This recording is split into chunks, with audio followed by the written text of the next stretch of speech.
te pose une question, puis sois honnête avec toi-même, là. C'est quoi ton premier réflexe le matin en arrivant au bureau? Je suppose que c'est d'ouvrir ta boîte courriel en premier. J'imagine des matins, là, tu rentres au bureau, ton café est encore chaud, tu rouvres ta boîte, puis là, tu as 64 messages non lus. Tu as une tâche importante qui est cachée quelque part dans un message. Tu as une décision importante que tu as passée sous le nez parce qu'elle est cachée en bas d'un message sous la signature, puis en dessous d'un envoyé par mon iPhone.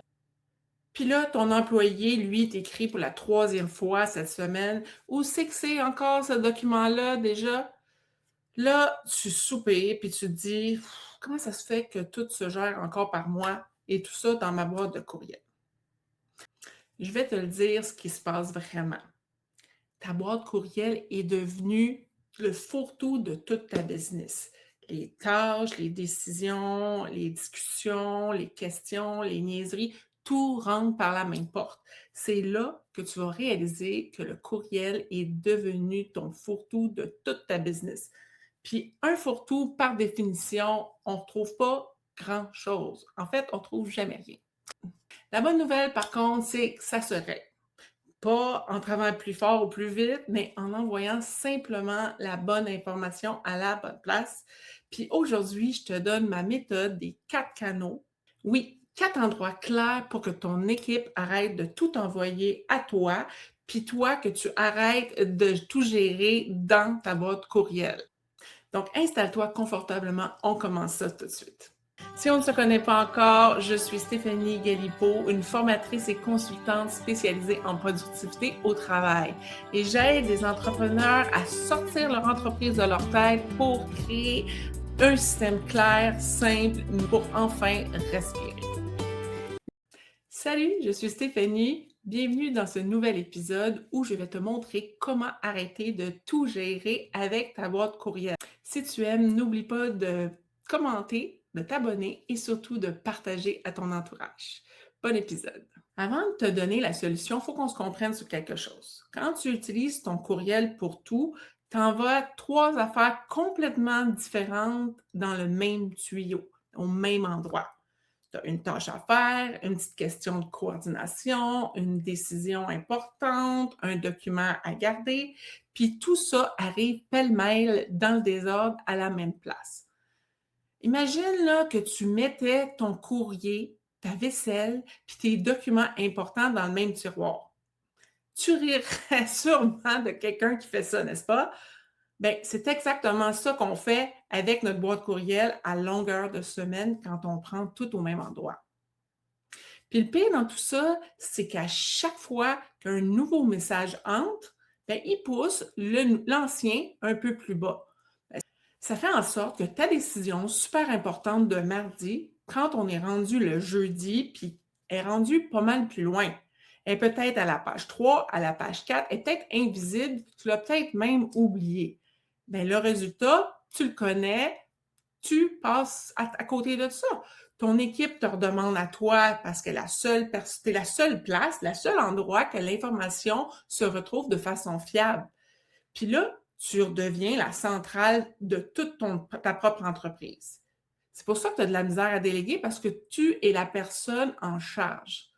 Ce qui fait en sorte qu'on oublie, on passe à côté de l'argent, des clients, des notifications, des retours des mails qui sont importants, on les oublie.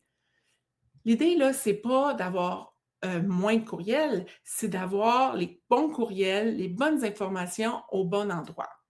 Puis mon système de 4 canaux qu'on va voir ensemble maintenant, ça va te permettre de diriger l'information au bon endroit. Donc, le principe est simple. Avant d'écrire un message, tu te poses une seule question. Ça appartient à quel canal? 4 choix sont possibles et les voici. Commençons avec le canal numéro 1, celui des tâches. Si ton message demande à quelqu'un de faire quelque chose, c'est une tâche.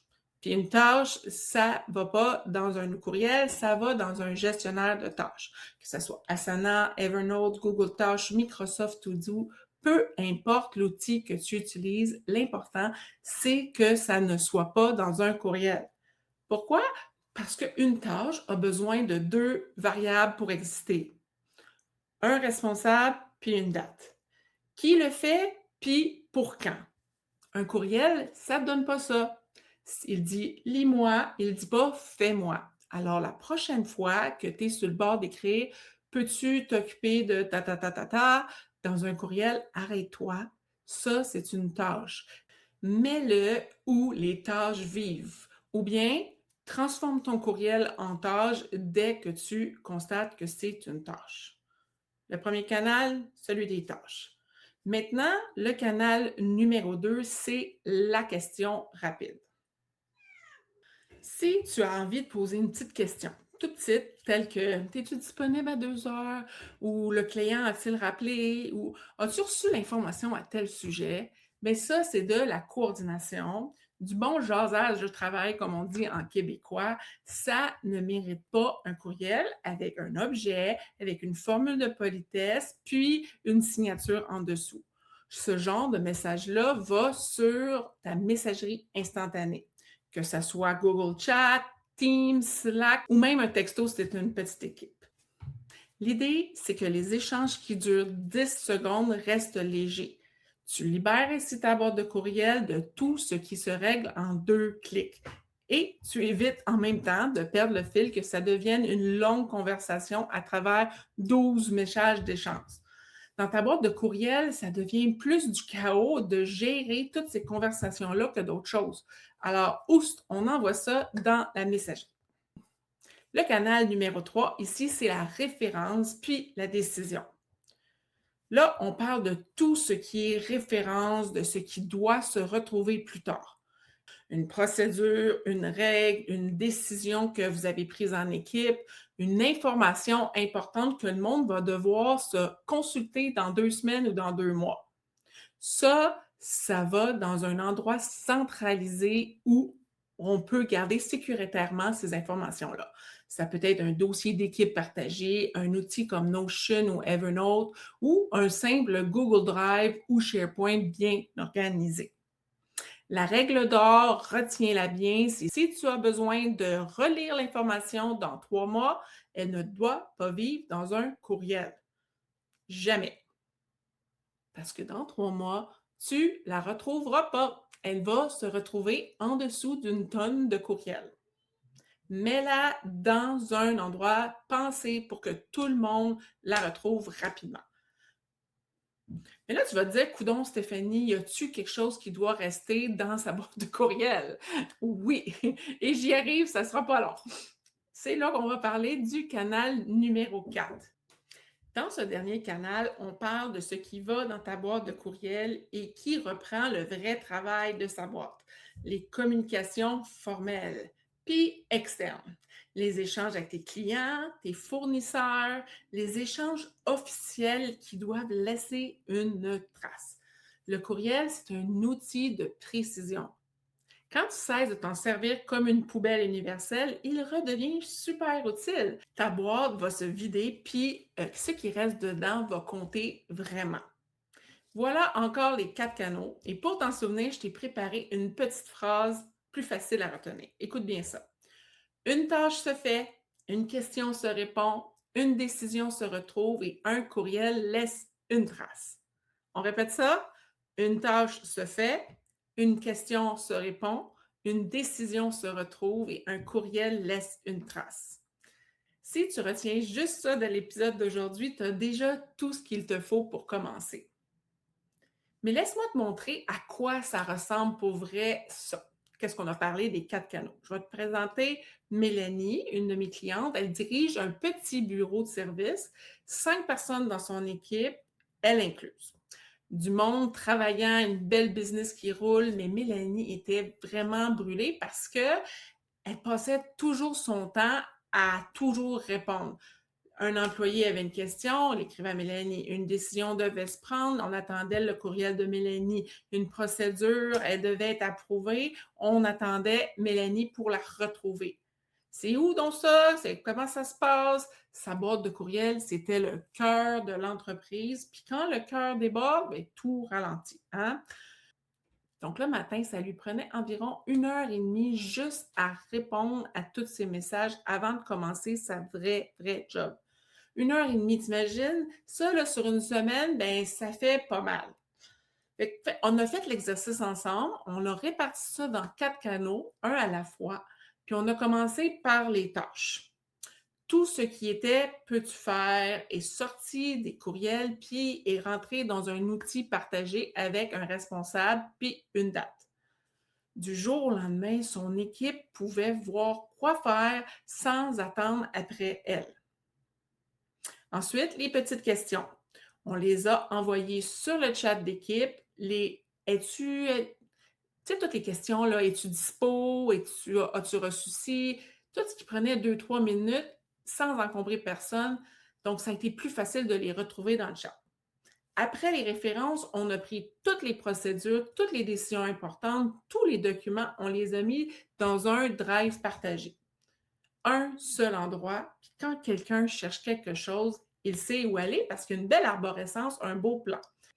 Il ne demande plus à Mélanie des questions, puis sa boîte de courriel, imagine-toi donc, est redevenue propre. Elle s'ajuste au client, puis au fournisseur, puis maintenant, le résultat, après quelques semaines, sa fameuse heure et demie du matin est tombée à 20 minutes. Mais sérieusement, 20 minutes, c'est pas vraiment le temps qui a été plus agréable, c'est que Mélanie a arrêté d'être le goulot d'étranglement de sa propre entreprise. Son équipe est devenue autonome, puis elle a commencé à respirer. Puis je vais être honnête avec toi, le monde de Mélanie croulait vraiment sous les courriels parce qu'elle manquait de structure. Le jour où la structure est arrivée, le chaos y est parti pour de bon, puis c'est aussi simple que ça. Bon, tu m'écoutes là, puis tu te dis peut-être, OK Stéphanie, c'est bien beau tout ça, 4 canaux, c'est l'air tellement simple tout ça, mais j'ai vraiment plein de courriels, j'ai plein d'affaires à faire, mon agenda déborde, je commence par où? Justement, commence pas par tout.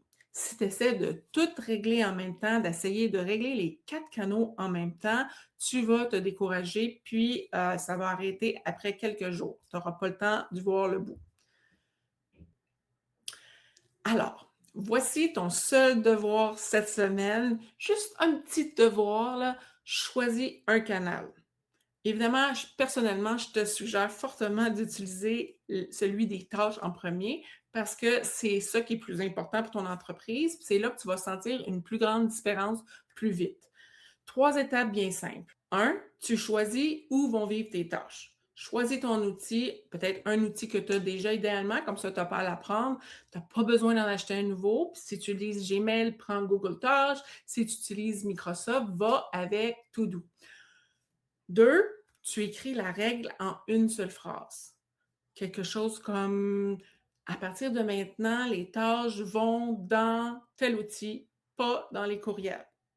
Une phrase claire que tout le monde va comprendre. 3, tu la partages à ton équipe, puis tu donnes l'exemple. Parce que ton monde ne va pas commencer à le faire, les changements, si tu ne le fais pas. Donc, si tu commences à envoyer tes tâches dans ton outil de gestion de tâches, les gens vont le faire par la suite aussi. Donne-toi 2, 3 semaines pour que ça rentre bien cette habitude-là, puis après, juste après, là, quand tu auras vraiment intégré cette habitude-là, tu attaqueras le prochain canal. Un canal à la fois. C'est comme ça que le changement va vraiment s'implanter puis il va rester. Pour t'aider à embarquer tout le monde, toute ton équipe là-dedans, puis que tout le monde soit sur la même longueur d'onde, je t'ai préparé un document avec les 4 canaux. Une page toute simple que tu vas pouvoir imprimer et partager. Tu retrouveras le lien pour le retrouver juste en dessous de cet épisode. Puis si tu as aimé ça, l'épisode d'aujourd'hui, fais-moi plaisir, abonne-toi, mets une petite étoile et un commentaire pour me dire comment tu trouves cette astuce. Et n'oublie pas surtout de partager à un autre gestionnaire ou à plusieurs qui se noient à travers tous leurs courriels parce que ça va peut-être leur sauver 1 heure et demie de travail le matin. Donc, rappelle-toi de cette phrase-ci une dernière fois. Une tâche se fait Une question se répond, une décision se retrouve et un courriel laisse une trace. Si ton entreprise est chaotique, c'est normal que tu sois débordé, mais tu sais quoi? Ça se sort, une structure à la fois. Donc, on se retrouve dans le prochain épisode. Prends soin de toi, puis prends soin de ton temps.